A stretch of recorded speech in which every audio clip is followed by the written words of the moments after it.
Hola, buenas noches a todos. Espero que se encuentren bien.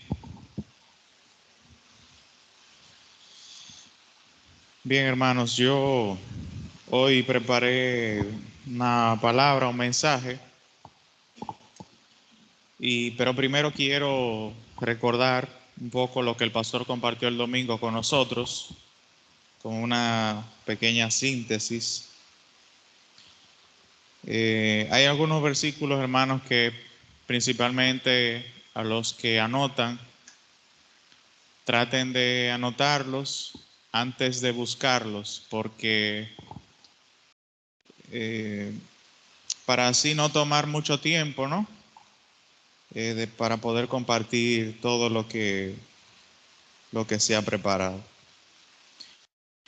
Bien, el domingo pasado el pastor compartió con nosotros el Salmo 44.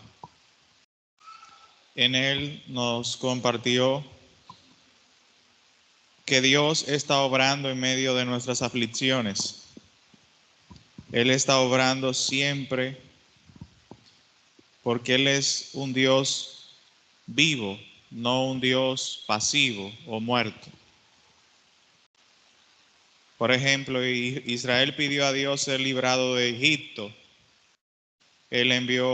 Dios envió a Moisés y bendijo a los que estaban, a los que aceptaban su voluntad. Por ejemplo, a las parteras que aceptaron y tuvieron temor delante de Dios en sus corazones. Y a pesar de que recibieron una petición, una orden de parte del faraón, ellas decidieron no aceptar esa orden. Y más grande fue en ellas el temor de Dios que había en sus corazones, y por eso decidieron dejar vivos a los niños, siendo la orden que le quitaran la vida. Pero dice la palabra que Dios las bendijo a ellas, las prosperó, y no solamente Israel pidió por un Salvador o a Dios que le salvara, sino que Dios 100 años antes de que Moisés llegara, ya estaba obrando para liberar a su pueblo. Por eso claramente el pastor nos dijo, Dios está obrando en medio de nuestras aflicciones. Él es un Dios vivo. También él nos comentaba que no vemos el trabajo de Dios cuando vemos con la carne, cuando tenemos un corazón duro y cuando no tenemos la fe, que son sinónimos. No podemos ver el trabajo de Dios. Toda obra que vemos en nuestra vida, si no hay fe, si nuestro corazón es duro, es sinónimo a muerte, es sinónimo a angustia, es sinónimo de sufrimiento nada más. No vemos la mano de Dios allí, porque no la vemos por la fe. También Él compartió con nosotros que no solo tenemos que pedir a Dios, sino caminar con la fe siendo fieles a quien hemos creído. Es decir, nosotros solamente pedimos a Dios, pero no caminamos por fe, no sirve de nada. Nosotros pedimos a Dios y que con esa fe caminamos, eso es muy valioso. Esto lo voy a buscar, segunda de Tesalonicenses 1.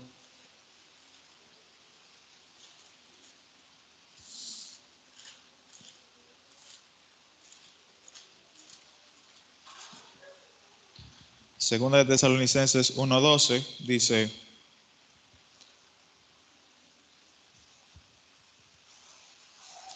para que el nombre de nuestro Señor Jesucristo sea glorificado en vosotros y vosotros en Él, por la gracia de nuestro Dios y del Señor Jesucristo. Déjenme ver si...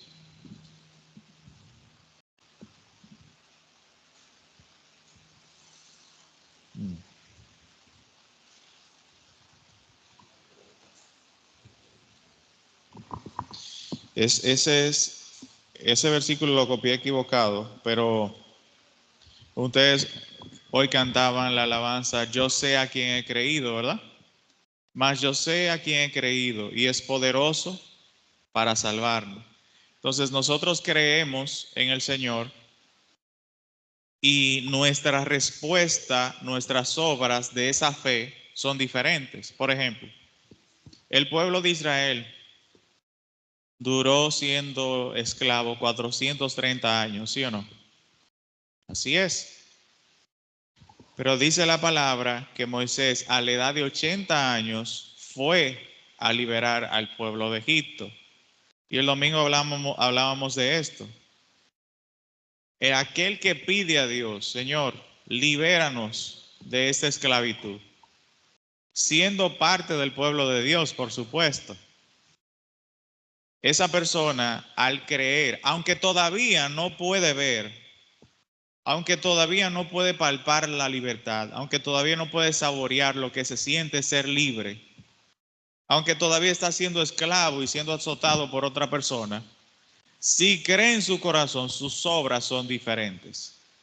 Si antes tenía murmuración cuando trabajaba, al creer en Dios y en la palabra, el Señor me liberará.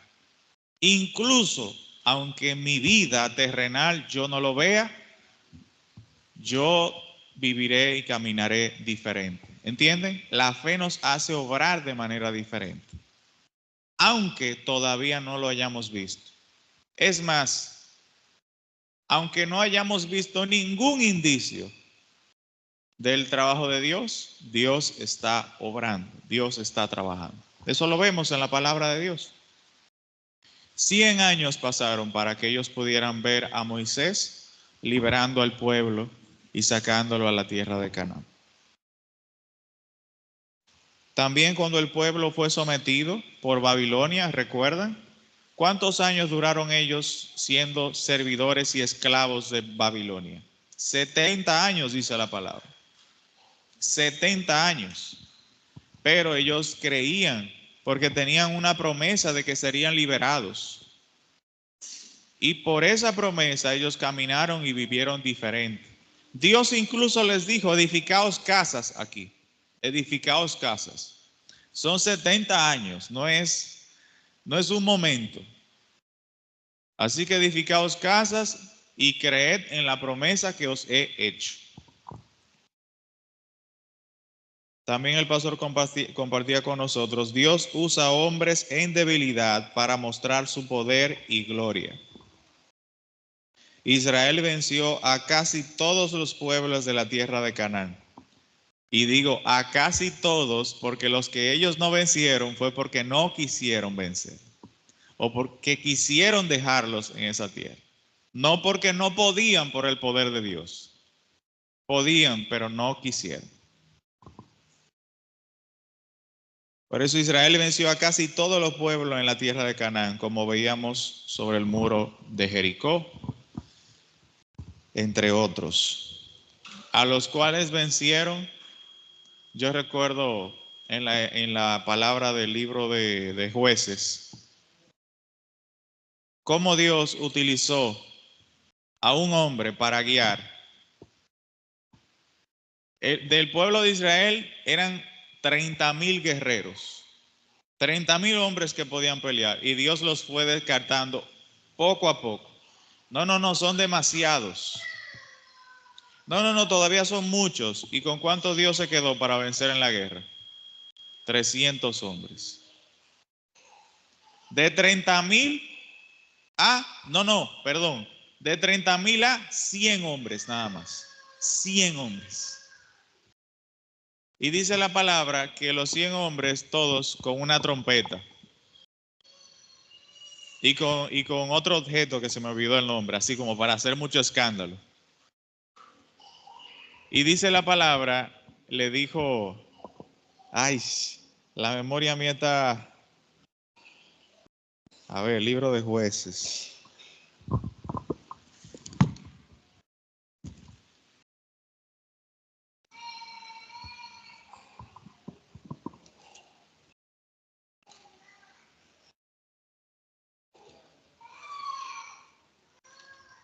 a Gedeón. Y Dios le dijo a Gedeón, si tú tienes miedo, acércate al pueblo de los madianitas, acércate a ellos y escucha lo que ellos dicen. Y dice la palabra que él lógicamente tenía mucho miedo, pues solamente iba a pelear como con 100 hombres y él era el 101. ¿Y cómo que voy a pelear? Entonces dice la palabra que él se acercó de noche a escuchar cerca a ver qué decían. Y había un hombre diciéndole al otro, oye, yo me soñé anoche que una legión grandísima de los israelitas venía y atacaba aquí. Y todos éramos destruidos. Y dice el otro hombre, yo también me soñé eso. Y dijo Gedeón, fue a donde los 100 hombres, al lado de miles, el Señor los ha entregado en nuestra mano. Todos tomen su trompeta. Y los dividió en 3 grupos, dice la palabra. Y ahora hicieron mucho ruido, como que se acercaba, ya ustedes saben, miles y miles de israelitas. Y adivinen qué pasó con con los madianitas. Todos salieron corriendo como locos. Dice la palabra que Dios puso la espada del uno contra el otro y murieron miles y miles. Y después allá emboscada de los mismos israelitas, una emboscada. Ay, Dios mío. Dios no trabaja con el hombre fuerte, Dios trabaja con el hombre débil, porque Dios quiere, el objetivo de Dios es que su nombre sea glorificado y honrado. Y por eso Dios le decía a Gabaón, oye, no, 20,000 hombres, no, son muchos. Porque yo no quiero pelear con 20,000 hombres, dice la palabra.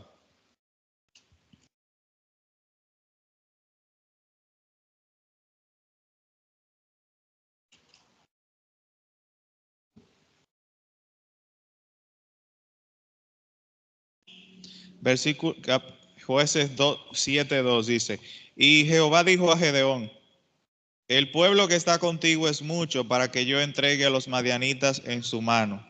No sea que se alabe Israel contra mí diciendo, mi mano me ha salvado. ¿Por qué Dios no quiere que muchos peleen en su nombre? Para que ellos no se vanaglorien a sí mismos y digan, nuestra mano nos ha salvado. 20,000 hombres peleamos y por eso estamos salvados.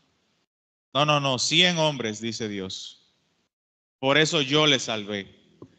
Eso es maravilloso cuando nosotros podemos ver nuestra debilidad, porque en nuestra debilidad el Señor se enaltece y su nombre es glorificado.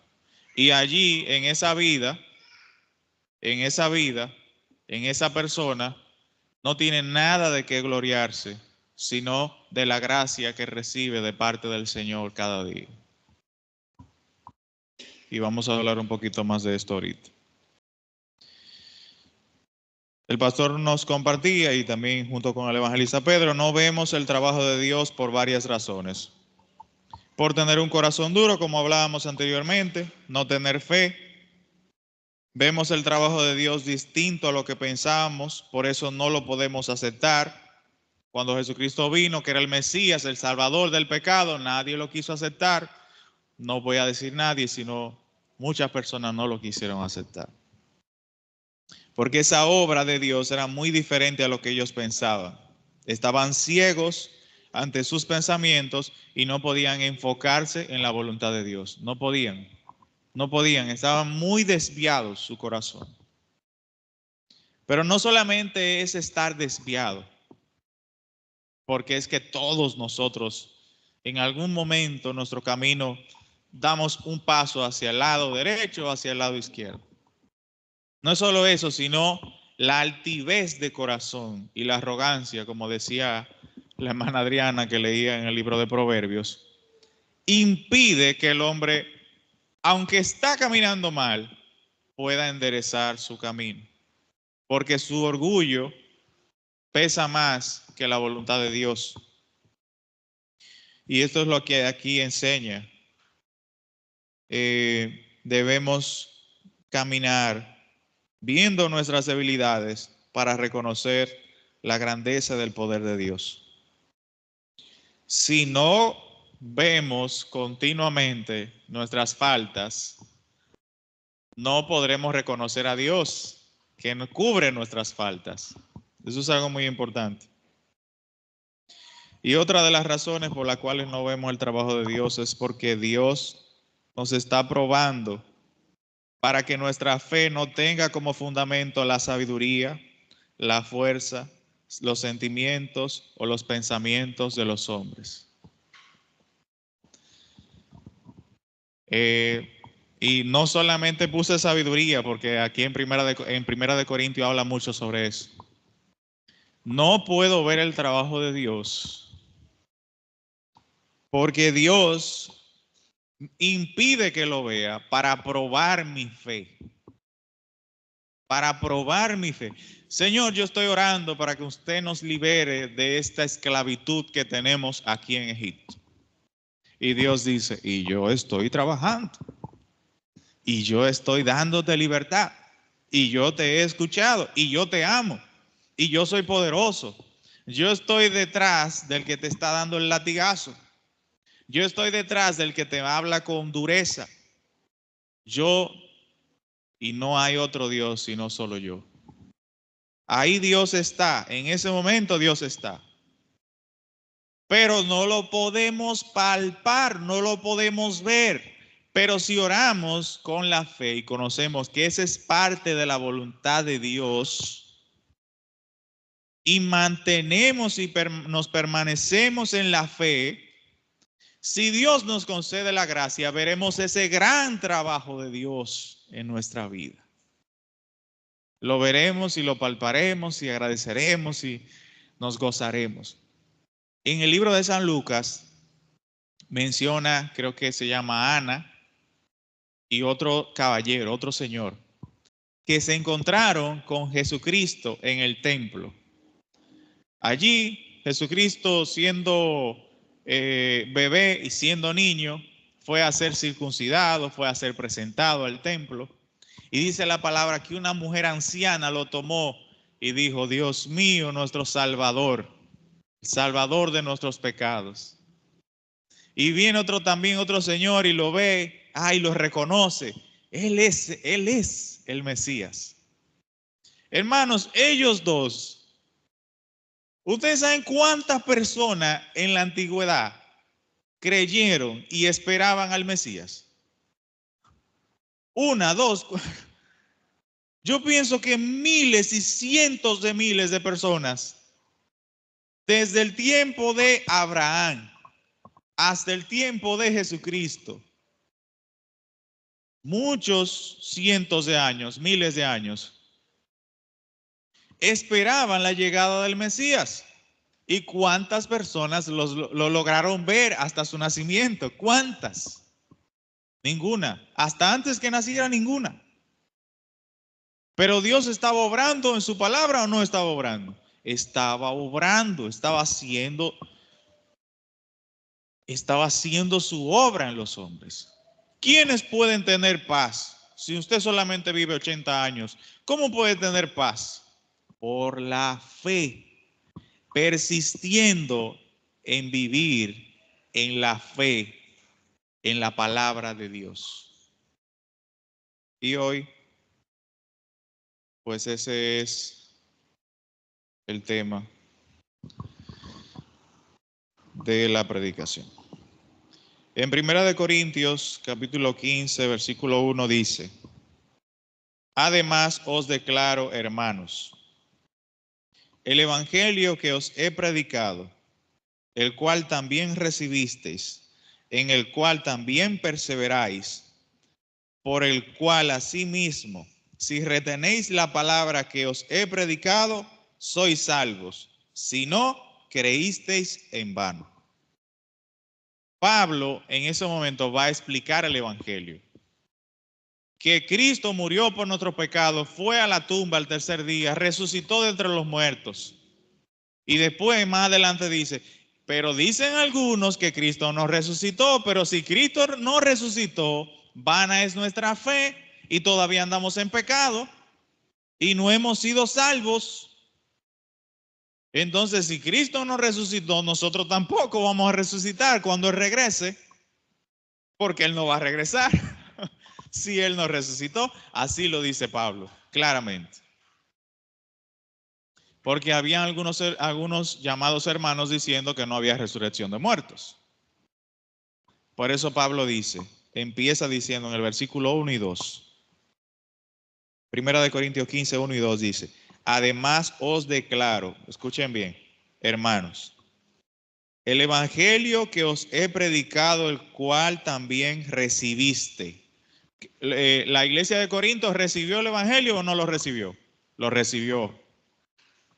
En el cual también perseveráis. ¿Qué significa perseverar? ¿Qué significa perseverar? Que ese evangelio que ellos recibieron quede impregnado en sus corazones y en sus vidas. Que no cambie ni siquiera una letra, ni una jota, nada. Perseveran en el evangelio, perseveran en morir a sus pecados y vivir para Cristo. En morir para su carne y vivir por el Espíritu.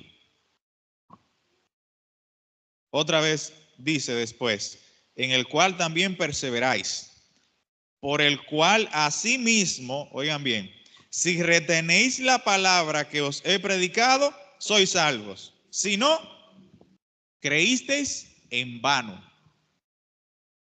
¿Qué significa esa palabra? Aquí habla de la importancia de retener la palabra, retener la palabra. Usted oró y creyó en su corazón con fe que eso es parte de la voluntad de Dios. Por ejemplo, algo sencillo. Señor, yo quiero predicar más tu palabra. Yo quiero que cuando yo me junte con una persona, con un amigo, con quien sea, con un compañero de trabajo, yo quiero que tú me animes y en mi corazón pongas la palabra de Dios para yo compartir con esa persona. Y digo esto porque esto es obvio que es parte de la voluntad de Dios, porque es uno de los mandatos de Cristo después de haber resucitado. Id y predicar a todas las naciones el evangelio de Jesucristo. Le falta sabiduría, pídala a Dios. Le falta palabra llena de conocimiento, llena de palabra, pídala a Dios. Dios le dará, Dios le dará, Dios le dará. Le falta valentía, Dios le dará. Usted oró de esta manera. Dios nos dará o no nos concederá la gracia. Yo creo con todo mi corazón que Dios nos concederá esa gracia, porque eso es claramente parte del Evangelio de Dios, parte de los mandatos de Jesucristo. Ahora, si yo retengo esa palabra en mi corazón y la creo, Dios obrará. Pero si yo la olvido, si yo la desecho, si yo la dejo, ¿Dios obrará o no obrará? ¿Dios obrará o no obrará? No obrará porque en mi corazón no hay fe. En mi corazón yo boté la fe. Sí, es cierto. ¿Cómo se dejará de predicar el evangelio? Aunque estos pequeñitos que estamos aquí nos callemos, dice la palabra. ¿Qué Dios hará? Hasta de las piedras hará hijos para que prediquen su evangelio. ¿Sí o no? Solamente nosotros perderíamos la gracia, nada más. Pero el evangelio seguirá predicándose y los salvos irán al reino de Dios 100%. Aunque lleguen hasta los 99 años pecando sin misericordia. Si el Señor tiene misericordia, se salvarán. Esto no digo para que pequéis, como dice la palabra. Porque yo he aprendido que todo aquel que dice, mañana sí, aunque hoy no quiero, pero mañana sí, mañana aceptaré el evangelio.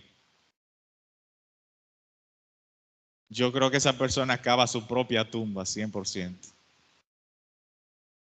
Ahora, el que no se siente merecedor del evangelio, ese necesita el evangelio. Ese 100% está preparado para el evangelio, el que no se siente merecedor. El que no se siente merecedor de la gracia, solo necesita la gracia. El que quiere dejar la gracia para mañana, morirá sin la gracia. La gracia no se elige cuándo se va a tomar. La gracia se acepta con gracia o cuando la vemos no vemos ninguna gracia, por eso no la aceptamos. Es como cuando usted pasa, a mí me encanta esa parábola, la del tesoro en el campo. Es como cuando usted pasa por el campo y ve un tesoro y otra persona le dice, ¿qué tesoro? Yo vengo mañana y lo busco. ¿Existe eso? ¿Existe? No, no existe. Nadie lo buscará mañana si primero no lo ha visto que es un tesoro. No vendrá mañana. Pero Dios todo lo puede hacer. Por eso es muy importante retener la palabra que os he predicado. Si la retenéis, sois salvos. Si no, creísteis en vano. Creísteis en vano. Otra palabra en San Lucas capítulo 6, versículo 46 dice, ¿por qué me llamáis Señor, Señor, y no hacéis lo que yo digo? Todo aquel que viene a mí, oigan otra vez esto. Todo aquel que viene a mí y oye mis palabras y las hace, os indicaré a quién es semejante. Dice, la oye, viene a mí primero, viene a Cristo. La oye y la hace, dice la palabra, es semejante a qué. Semejante es al hombre que al edificar una casa cavó y ahondó y puso el fundamento sobre la roca. Y cuando vino una inundación, el río dio con ímpetu contra aquella casa, pero no la pudo mover, porque estaba fundada sobre la roca. Mas el que oyó y no hizo, semejante es al hombre que edificó su casa sobre tierra, sin fundamento, contra la cual el río dio con ímpetu, y luego cayó, y fue grande la ruina de aquella casa. Hermanos, a las dos casas, no habla de que una casa es más grande que otra. Yarisa, la ingeniera, aquí. Aquí no habla que una casa es más grande que otra, ¿verdad que no? Ni que una casa tiene platea y otra zapata, ¿verdad que no? ¿Cuál es la diferencia que habla de las dos casas? ¿Cuál es la diferencia? Que una está sobre la roca y otra está sobre la tierra, dice, sobre la tierra. Pero hay algo que le pasa a las dos casas también. Dice, el río pasa por las dos casas, no solo por la que vive por el mundo, sino también por la que vive para Cristo. El río pasa, ¿sí o no? Pero el río la tumba o no la tumba, la que está sobre la roca. No la tumba. Porque la que está sobre la roca persiste en la palabra de Dios, persiste en la fe, mantiene la fe en su corazón. Eso es muy importante. No pierde la fe porque el río viene. Mantiene su fe porque su fundamento es fuerte, ¿sí o no? No es, Señor, pero si mi fundamento eres tú, ¿por qué viene un río muy fuerte a mi vida? Y a otra persona no viene ningún río. ¿Por qué viene esta inundación? Por eso viene la inundación, Cristian. ¿Por qué, Señor? Para chequear tu fundamento. ¿Entienden? Para chequear tu fundamento. Señor, mi fundamento en la roca solamente, en Cristo, Señor Jesús solamente. Pero cuando Dios ve, solo veo tierra negra nada más. Solo veo tierra negra. No, Señor, ¿cómo tierra negra? Como Pedro. Señor, yo nunca, ¿qué haré? ¿Qué haré? Nunca te traicionaré. Hasta la muerte yo iré contigo, Señor. Y Jesucristo bien. Solo veo tierra negra, solo veo arena. Cuando llegó al río, mal, dice la palabra, él maldijo a Jesucristo. Lo último que hizo fue que maldijo a Jesucristo. Yo no lo conozco.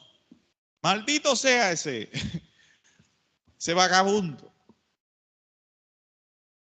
Entonces vemos que lo importante no es si viene o no viene el río. El río me ayuda a descubrir si el fundamento está fundado sobre la roca, que es la palabra de Dios, o sobre mi pensamiento, sabiduría de hombre, mi carácter, mi carne. ¿Sobre qué? Por eso el río es muy bueno. La situación es buena porque descubre lo que hay. Y si nuestro fundamento es tierra, Dios tenga misericordia de nuestra alma, porque está en peligro nuestra alma. ¿Ustedes están entendiendo eso? Si nuestras obras delante de Dios solo son fruto de la carne y no del Espíritu de Dios, ¿nosotros estamos en el cielo o en el infierno? En el infierno. No hay salvación. No hay. Porque nuestros frutos no son de una persona salva, son de una persona todavía muriendo en el pecado. Es por esto que es importante descubrir nuestra fe. Nuestra iglesia se llama Iglesia Cristiana Santa Fe. Si nuestra fe no es santa, no podemos permanecer en pie. Y no solo de nuestras situaciones, no solo de nuestro pecado, nuestra alma. También la palabra dice, de estos dos versículos que hemos leído, ¿cuáles son las principales implicaciones? Debemos recibir la palabra y perseverar en creer la palabra. Perseverar en creer. Si hoy tenemos mucha ira, por ejemplo, y enojo, si hoy tenemos mucha ira y enojo, debemos de creer en la palabra y en el evangelio hasta que ya no haya más ira y enojo, al igual que contra cualquier otro pecado. ¿Entienden, hermanos? Persistir en la fe significa, usted tiene mucho enojo, usted conoce bíblicamente que su corazón no está en la fe ahora mismo porque tiene mucho enojo. Sí, pero yo tengo mucho enojo por tal. Eso no importa. Eso no importa las razones ni justificación. No, eso no importa. Lo importante es el fruto que usted está dando por ese enojo que hay en su corazón. ¿Fruto bueno? No es fruto bueno. Entonces, ¿es fruto de Cristo? No es fruto de Cristo. Entonces, ¿hay que cambiar o no hay que cambiar? Hay que cambiar. Entonces usted cree la palabra y persiste en la palabra. Y recuerda, el Señor murió por mí. Se sacrificó en la cruz para que yo viva con buena conciencia. Él quitó todo mi pecado y me dio la vida eterna para vivir por gracia. ¿Cómo puedo yo vivir así enojado? ¿Se va o no se va el enojo? Automáticamente, porque la gracia quita y elimina el pecado. Por eso la palabra dice, no me avergüenzo del evangelio, porque es poder de Dios a todo aquel que cree. ¿Sí o no? El justo por la fe vivirá. Usted tiene enojo, por la fe ya no hay más enojo. Usted tiene deseo de murmuración, usted no tiene misericordia hacia los demás, usted tiene malicia, usted tiene deseo de fornicación, usted miente, dice la palabra, usted persiste en la fe, todo eso por la fe, Dios lo transforma y lo cambia. Esa es la primera implicación. Otra palabra que confirma esto dice en 1 Corintios 16:3, velad, estad firmes en la fe, portaos varonilmente y esforzaos. Estad firmes en la fe. La fe no es como un poder que usted recibe. Ya recibí la fe. Ya tengo fe. Mañana, tarde y noche, todos los días de mi vida, hasta el día de mi muerte. No. La fe es algo en lo que hay que persistir, dice la palabra. En lo que hay que continuamente caminar, andar, renovarnos otra vez.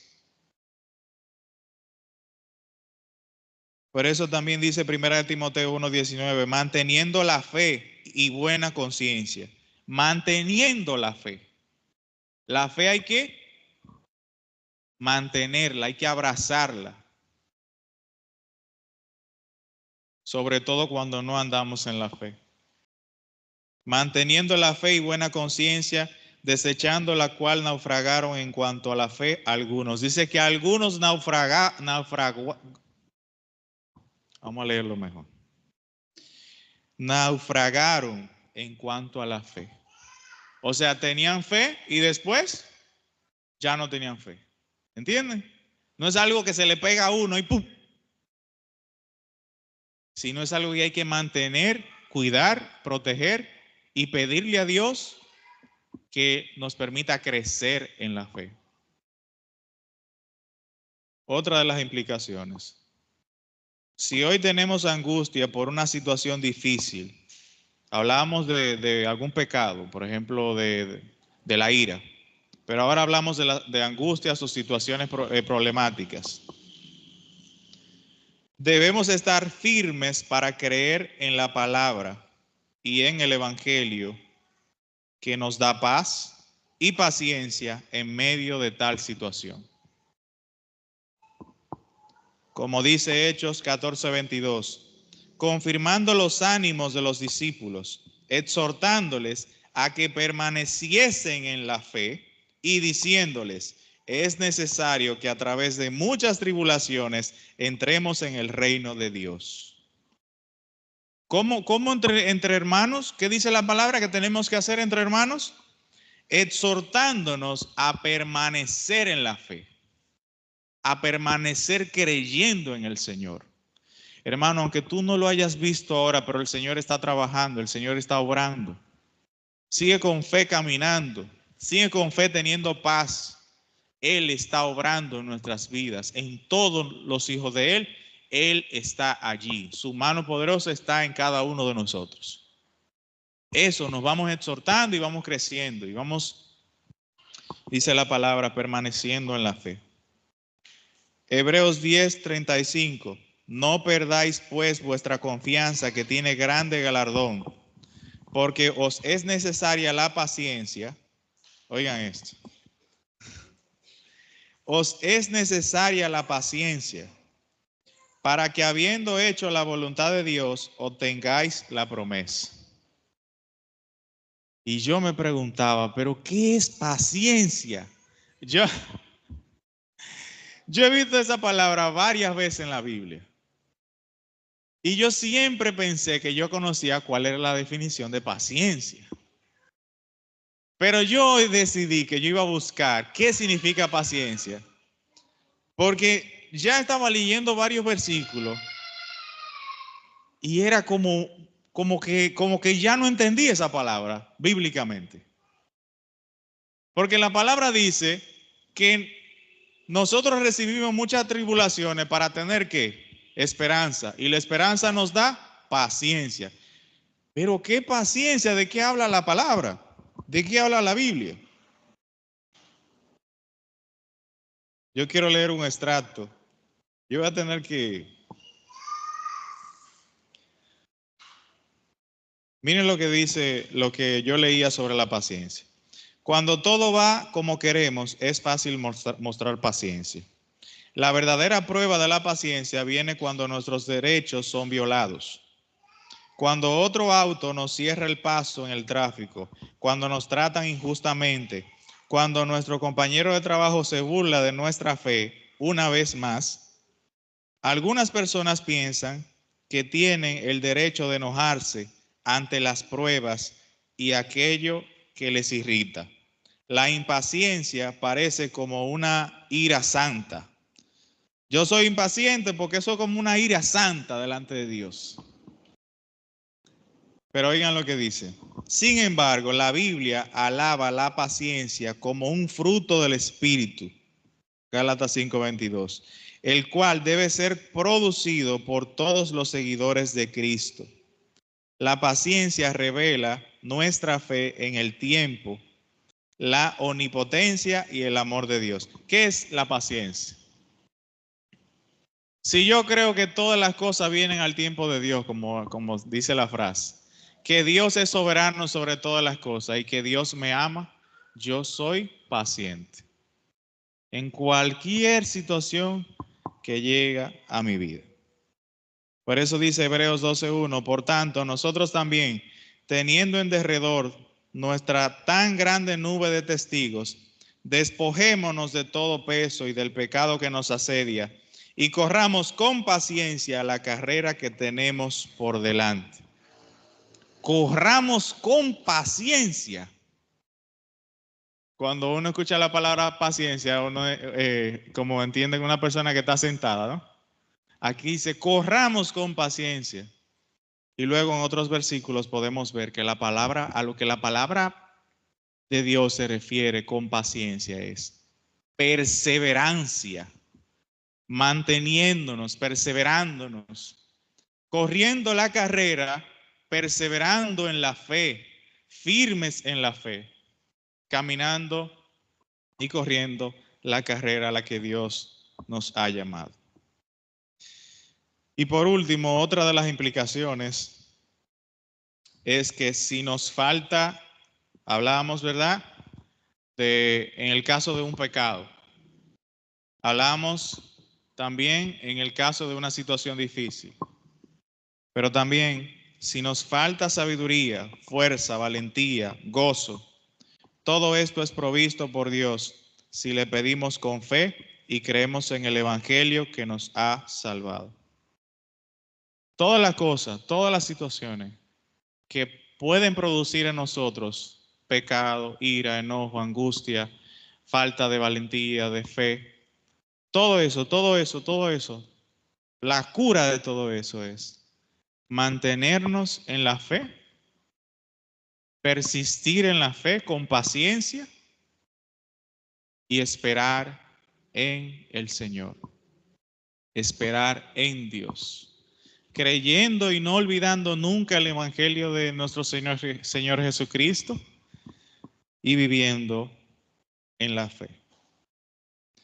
Si pasamos 24 horas de nuestra vida, y esto es algo para reflexionar, y no vemos ni un solo pensamiento pecaminoso en nosotros, ni un solo deseo de la carne, ni una sola falta de sabiduría, ninguna situación en donde necesitemos a Dios, ahora mismo llore y pídale a Dios su misericordia, porque eso para mí es estar en gran condenación. Porque eso significa que usted es su propio Dios y que bajo sus leyes usted es justo y perfecto. Y se me pareció mucho al profesor que trabaja con la hermana ya. Es como ver nuestra vida, yo no digo 24 horas, yo digo solo un minuto. Usted no vio ninguna manifestación de su corazón pecaminoso. Necesita mucho la gracia de Dios. Hermanos, la gracia consiste en que yo todos los días veo mi corazón. No lo practico, pero yo lo veo claramente en mí. La carne está allí, está allí. Pero el verlo me hace alegrarme y gozarme en la salvación que he recibido por gracia. Y en el Dios que tengo, que frena mi camino y mi corazón para no hacer lo mal hecho, por su poder, no por mí. No, por eso no tiene nada que ver conmigo. Y ese gozo me hace entonces cada día ese gozo transforma mi corazón en fe para caminar cada día un poquito mejor y más similar a la forma de nuestro Señor Jesucristo. Y yo creo que ese es el propósito de Dios para todos nosotros. Ir transformándonos para que seamos según la figura de su Hijo. No porque esas obras nos llevarán a la salvación, sino porque esas obras son el testimonio de que verdaderamente somos salvos en Cristo Jesús. Si no hay obras, no hay fe. Si no hay fe, no hay vida eterna. Si no hay vida eterna, no hay nada. Por eso el pastor dijo, si no tenemos fe, ya lo perdimos todo. Debemos permanentemente descubrir nuestra incredulidad delante de Dios, nuestro corazón, lo que somos. Vernos a nosotros mismos para siempre tener un corazón humillado. Hermano, el que es justo y perfecto siempre tiene un corazón alto y todo lo está juzgando. Esto es malo, esto es malo, esto es malo, esto es malo, esto es malo. Yo, bueno, siempre. Pero cuando cada minuto, no digo cada 24 horas, cada minuto usted se ve a sí mismo, usted no puede juzgar nada, nada puede juzgar. Solamente con la palabra de Dios así temblando. La palabra sí enseña, hermano, la palabra sí enseña. Cuando usted está en la cocina y, por ejemplo, alguna hermana está cansada y reacciona de una forma negativa o le habla a otra hermana de una forma no por el espíritu, sino por la carne, algún hermano pensará, el corazón de la hermana tiene problemas. El corazón de la hermana tiene problemas porque aquí todo el mundo sabe lo que tiene que hacer y cómo debe de hacerlo y cómo tiene que hablar y cómo tiene que hacer y cómo no tiene que hacer. Y esa hermana no hizo así. El corazón de la hermana tiene problemas y ya, solamente así ya.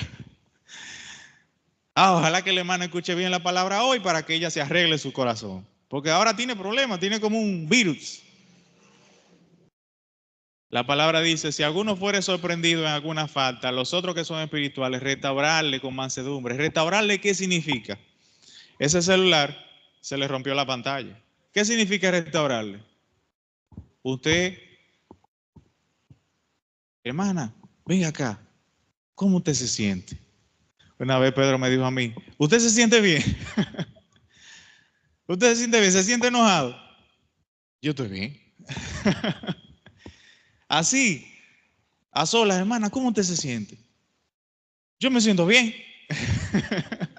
Yo me siento bien.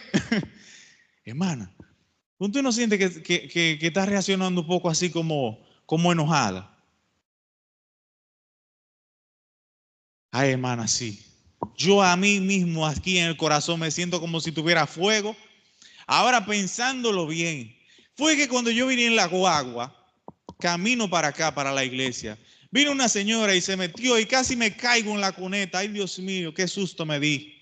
Pero eso me hizo sentir tan enojada en no poder decir nada, porque el ser humano siempre busca la justicia y la venganza. Eso es normal en la carne, pero no normal en el espíritu. Y llego aquí a la cocina y veo y pruebo el arroz que le falta un chin de sal y al final, ¿dónde está el valor de las cosas? Y voy a decir algo ya como para terminar, para meditar en ello. Hermana Gregoria, si yo le doy un plato de comida hecho por una persona que nació en el espíritu, que vive en buena conciencia y que camina con el Señor, y yo le doy otro plato de comida de una persona que no tiene en cuenta a Dios, es ateo, y yo no le digo quién cocinó qué cosa, ¿usted sabría decirme quién cocinó qué cosa? Ni yo tampoco. Ni yo tampoco. Porque ¿sabe qué es lo importante? ¿Quién cocinó tal cosa? ¿Y qué piensa Dios de esa persona? Por eso decidimos amar a nuestros hermanos. Incluso decidimos amar al ateo que nos dio de comer. como dice la palabra de Dios. ¿Y cómo amamos antes que juzgar? Si algún hermano habló feo, ¿cuántas veces no he hablado yo feo? ¿Sí o no? Si algún hermano tuvo alguna falta, si mi ejemplo, Jenny está ahí. Algún hermano tuvo una falta contra mí. Y yo voy a pelear. Y Jenny dice, la Biblia dice, con la misma medida con que medís, o serás medido. La Biblia, pero la Biblia también dice que aquel que perdona, así también Dios le perdonará. ¿Entiendes? Son dos palabras muy similares, pero muy diferentes. Porque una nos frena a tratar al otro sin misericordia. Nos frena. Para tratarlo con misericordia, como así hemos tenido misericordia. ¿Y por qué yo mencioné a mi esposa? Porque mi esposa, más que todo lo que estamos aquí, me conoce más. Y conoce toda mi falta. Y conoce todo mi corazón. Conoce todo. Por eso cuando yo voy a juzgar, ella me va a juzgar a mí. ¿Entienden? Pero ¿quién me conoce más que mi esposa? Dios. Por eso cuando yo vaya a juzgar, Él me juzgará a mí. Pero eso es muy importante, hermanos. Algún hermano cometió alguna falta, la hermana tiene dificultad, tiene una situación difícil en su cuerpo, tiene enfermedad.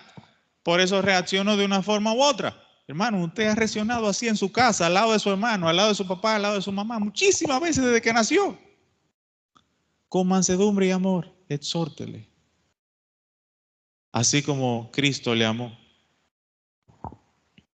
Y bueno, las cosas que me faltan por decir, ni que se diga. Pero finalmente, lo importante en nuestra vida es que cuando nosotros se muestra en nuestra vida que obedecemos a los mandamientos de Cristo, seguimos el ejemplo de Jesús, vivimos libres del pecado que cometíamos de manera habitual y somos conscientes de la presencia de Dios en nuestra vida día a día, son las pruebas de la permanencia en Cristo, de que estamos permaneciendo en la fe, ¿sí o no? Persistiendo en la fe y en la palabra de Dios y en Cristo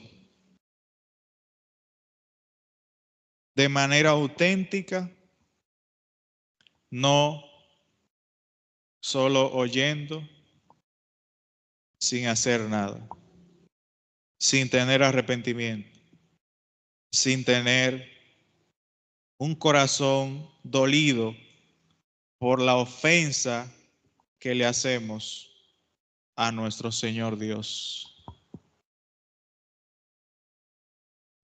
¿Por qué no veo el trabajo de Dios? ¿Por qué la obra de Dios en mi vida no es lo que pensaba? Dios prueba nuestros corazones y fe.